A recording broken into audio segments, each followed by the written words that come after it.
Hello, everybody. This is Mrs. Thomas, and I'm coming to you with some St. Patrick's Day read alouds. First up, we have an everybody book. This is How to Catch a Leprechaun. The words are by Adam Wallace, and the pictures are by Andy Elkerton.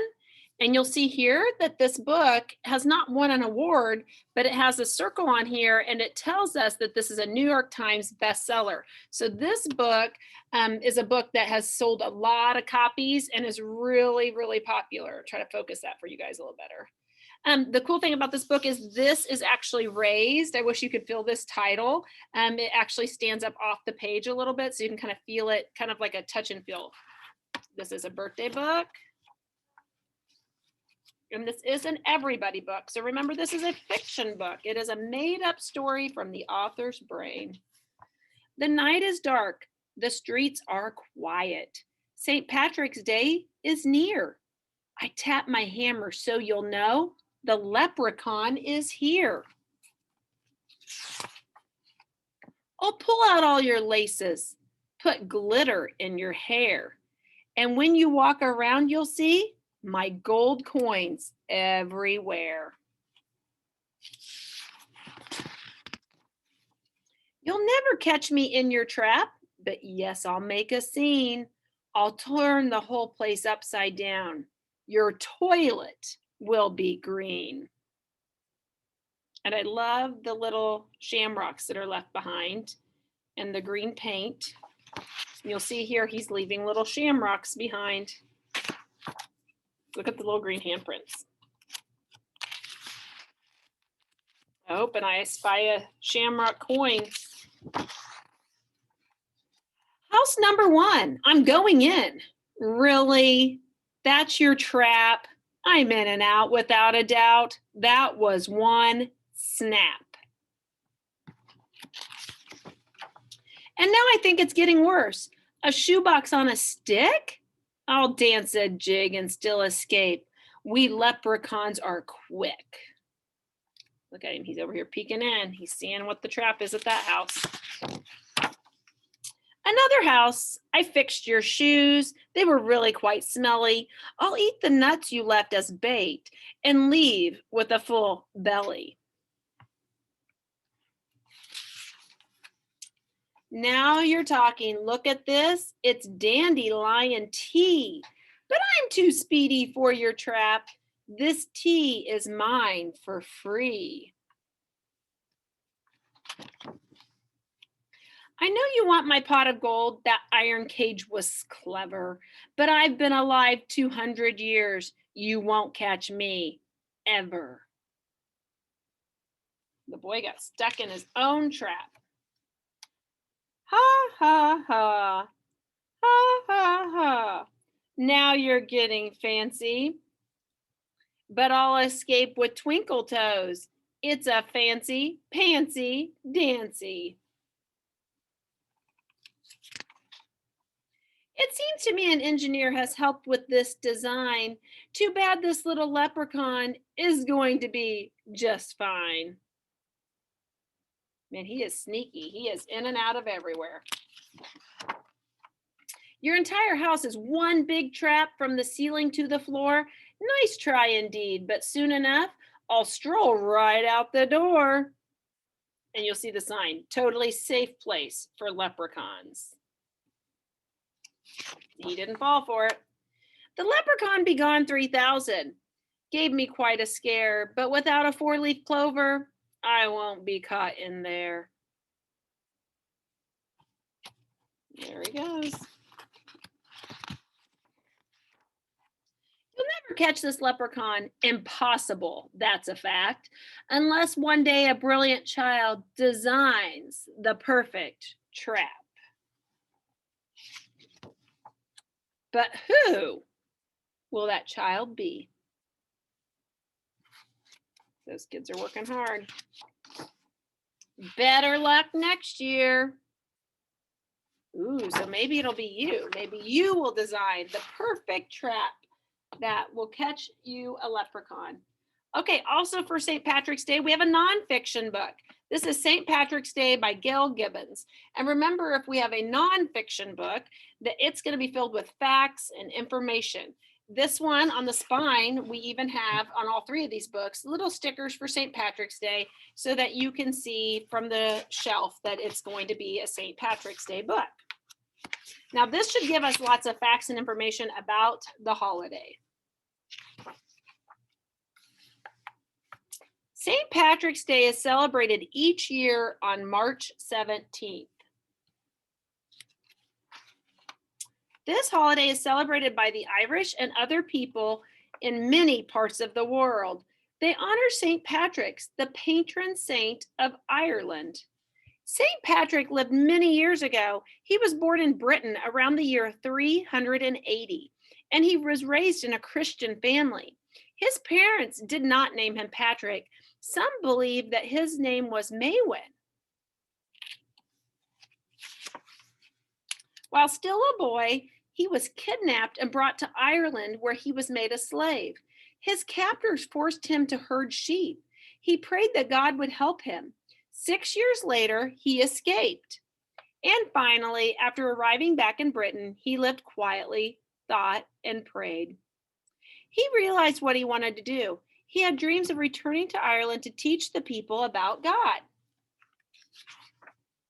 He went to France to study religion. In the year 432, the head of the Catholic Church, the Pope, named him Patricius, the Latin name for Patrick. He became a priest and then a bishop. At last, Bishop Patrick's dreams came true. He sailed back to Ireland and began preaching. He built churches and schools all over the country. People noticed his kind ways and trusted him. Bishop Patrick spent the rest of his life caring for the Irish people. They loved this kind man. People honor Patrick on March 17th because he died on that date in the year 461. Later, the Catholic Church made him a saint, Saint Patrick. Today, many things are done to celebrate this holiday. People go to church and give thanks to Saint Patrick for his work in Ireland. People have fun too. They dress in green to honor an ancient Irish custom. Hundreds of years ago, the people of Ireland burned branches with green leaves during the month of March and spread the ashes in fields to make them fertile and green. To wear green is to honor Ireland, the Emerald Isle. Decorations are put on doors and windows. Shamrocks appear everywhere. The shamrock is a plant that has 3 leaves and looks like a clover. It is the symbol of St. Patrick as well as of Ireland. Leprechauns are remembered on St. Patrick's Day. Long ago, some Irish folk believed in these little magic creatures. It was thought that if you caught a leprechaun, you could make him lead you to a pot of gold. Leprechaun comes from the old Irish word lucerpan, meaning wee one. People believed they were only as big as your thumb. There is the shilling, too. In Ireland, many years ago, there was an old oak forest called Shilliga. The Irish liked to own a spring of Shilliga, a short oak club from the forest. Often, people decorate Shilligags with green ribbons. The harp is one of the oldest musical instruments and has been popular with the Irish people since early times. It serves as another St. Patrick's Day decoration. On St. Patrick's Day, people give many cards to their families and friends. People also make cakes, cookies, and goodies to share with others. Some people give flowers. Others wear green carnations or pin shamrocks to their clothes to celebrate the holiday. There may even be St. Patrick's Day plays too.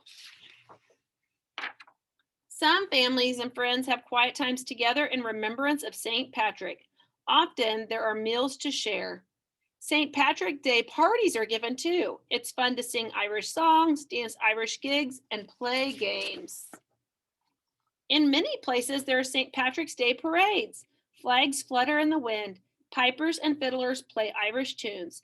There are green hats, people in costumes, green banners, lots of green. And I know I always enjoy going to a St. Patrick's Day parade. The first time St. Patrick's Day was celebrated in the United States was 1737 in Boston. Each year, the Irish and many other people love to celebrate St. Patrick's Day. For many people, it's a day for worship and for celebration. And if you're not Irish, a day to feel a little bit Irish. And then this is just some more information since this is a nonfiction book. St. Patrick and the snakes, these are legends about St. Patrick. It is said that St. Patrick got rid of all the snakes in Ireland by beating his drum. He frightened them into the sea. Today, there are no snakes in Ireland. Okay, St. Patrick and the poison. Some people say that a wizard tried to kill St. Patrick by putting poison in his drink. St. Patrick quickly turned it into ice and tossed it from his cup. St. Patrick and his cloak. It is said that St. Patrick had a friend who borrowed his cloak. There was a big fire where the friend was staying, but he was not hurt because he was wearing St. Patrick's cloak. St. Patrick and the shamrock. St. Patrick used the shamrock to explain to people about the Holy Trinity, one God and three divine beings, the Father, the Son, the Holy Spirit. Growing at his feet was a shamrock. He used this plant to explain 3 in 1 stem with 3 leaves. St. Patrick and the fish. Another legend is that each year on March 17th, fish rise from the sea. They pass before St. Patrick's altar in Ireland and then disappear back into the sea. St. Patrick and the sunset.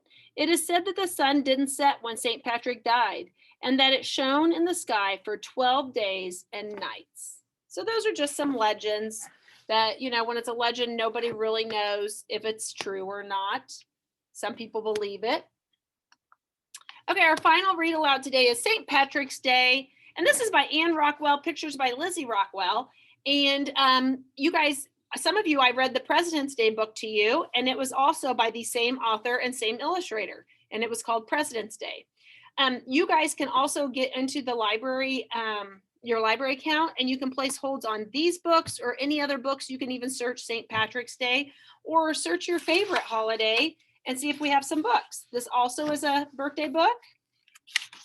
This isn't everybody. So this is a made-up story from the author's brain. This is a fiction book. On St. Patrick's Day, I wore my green shirt, green pants, and even my green striped socks. Pablo wore green sneakers. Everyone wears something green on St. Patrick's Day. At school, we work in teams to finish our St. Patrick Day reports.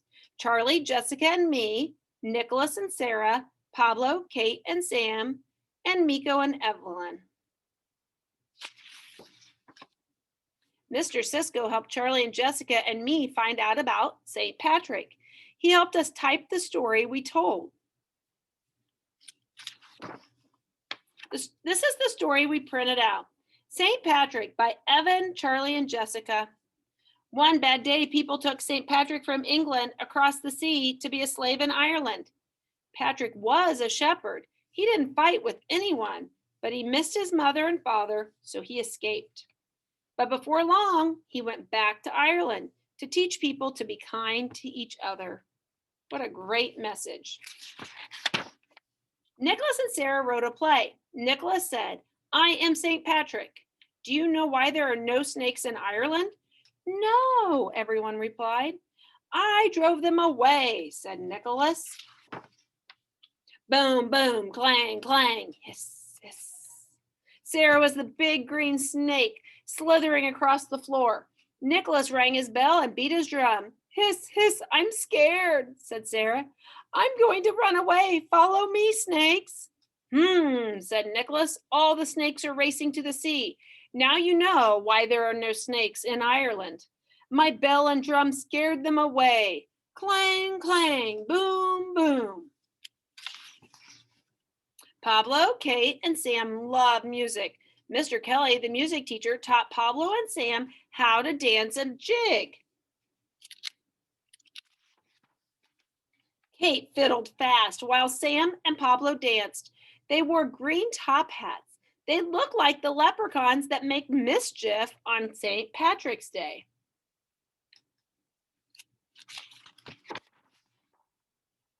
Evelyn and Miko told all about the special plant St. Patrick brought to Ireland.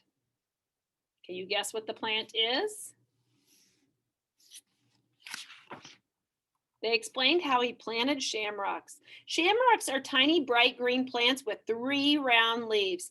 They brought a shamrock for each of us in a paper cup. I'm going to plant mine in our garden. He even has one on his shirt and her earrings. Mrs. Madoff said so many Irish people came across the sea to America that we celebrate St. Patrick's Day whether we're Irish or not. And I can bet if you're not Irish, you probably know somebody who is. My family is not Irish, but we always kind of celebrate and go to parades or pinch each other if they're not wearing green. Many Americans are a little bit Irish, but not me. I'm all Irish. My mom and dad were born in Ireland. My grandparents and aunts live there too. I went to visit them when I was 4. Here is a picture of me in that green, green land. At home, Mom was baking soda bread because that's what her mother always did on St. Patrick's Day. People put on their best clothes and wore shamrocks. They went to church to pray the way St. Patrick had taught them. When they came home, they had a fine meal with soda bread. And that's his mother with her parents. We took a loaf to Pablo's mother. She said it smelled so delicious. We should have a slice with some hot chocolate. Yum. On March 17th, we all wear something green. That's because it's St. Patrick's Day. And St. Patrick's Day comes just before spring. The sprouts that come in spring are green. That day, we are all a little bit Irish. And I love this page in this book because they are bringing their family tradition to Pablo's family and sharing the tradition with them.